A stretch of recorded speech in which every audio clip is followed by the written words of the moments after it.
सलाम अदाब दोस्तों, कैसे आप।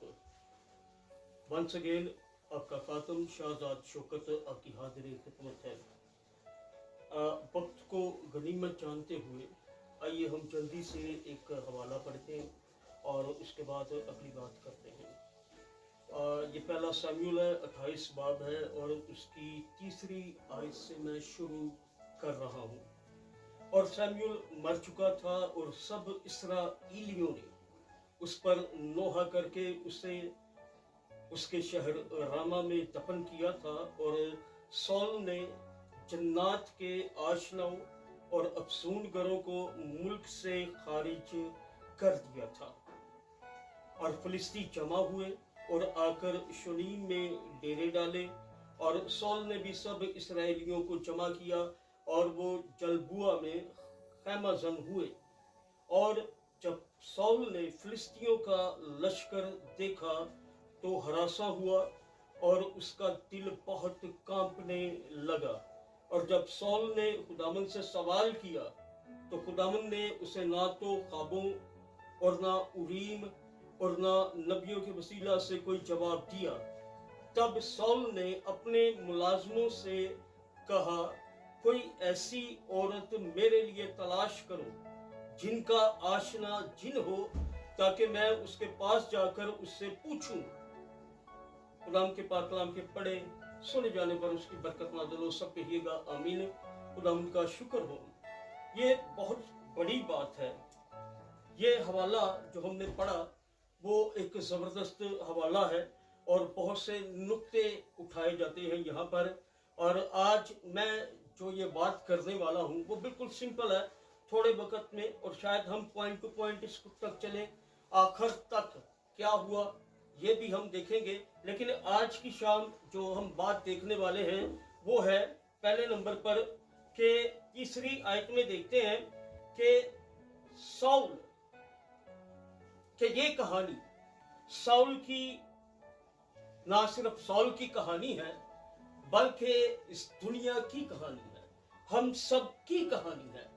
ये गुड वर्सेस इविल की कहानी है।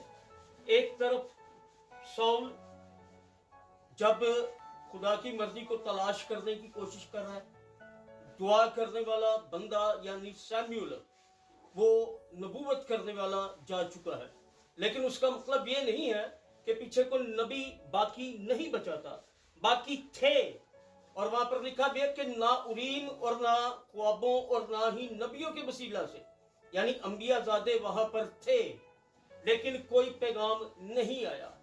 और यही बात हम ये देखना चाहते हैं आज के इस सारे सर्कमस्टांसिस में।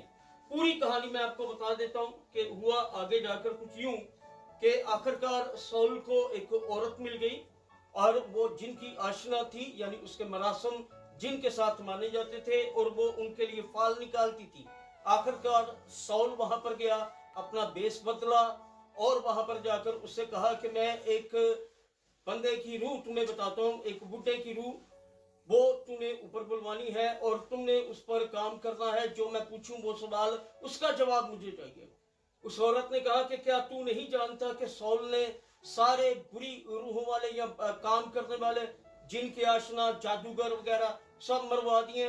याद रखिए कि ये अहबार के में आपको हवाला मिल जाएगा। शरीयत में खुदा का हुक्म ये था कि कोई भी शख्स जो जादूगर है, जो जिन का आशना है, रमाल करता है, सहर करता है, तवीज करता है, बटेवर जो कुछ भी करता है, उसको अपनी सरजमीन से काट देना। और वो काट चुका था, लेकिन उसके बावजूद भी वो एक औरत मिल गई। और हुआ यूं, बहुत सारे लोग शायद ये भी समझते हैं कि यहां पर सौल ने जब उस औरत से कहा तो वो सुपीरियर हो गई रूह पर, शमूएल की रूह पर। ऐसा हरगिज नहीं। इसको बाद में हम डिटेल में देखेंगे। There is no short cut in Christianity. पहले नंबर पे बात, ये फैसला गुड और इवल के दरमियान की जंग है। आज भी हमारे पास यही हालात हैं। जब हमारे गिर्द मुश्किलात के अंबार खड़े होते हैं अपनी कहानी को भूल जाते हैं। सॉल की ये कहानी खुदावंद की पाक जात से आशना लोगों की कहानी है, यानी कलीसिया की कहानी है, ईमानदारों की कहानी है, जो कि बेईमानों की संगत में जा रहे हैं।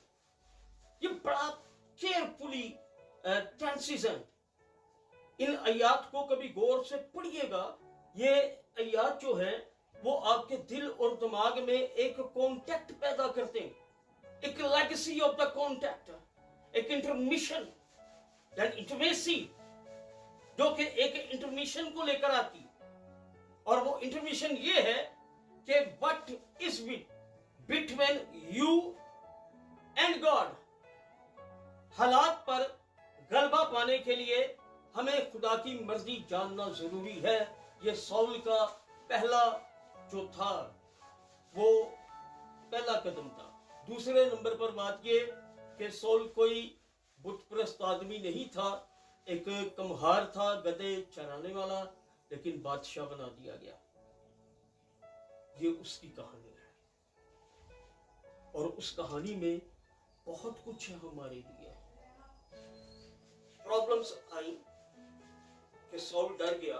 अगर हम 5वीं आयत को पढ़ेंगे, पहला शमूएल 28 का 5वीं आयत पर, उसने फौज को देखा तो वो कांपने लगा।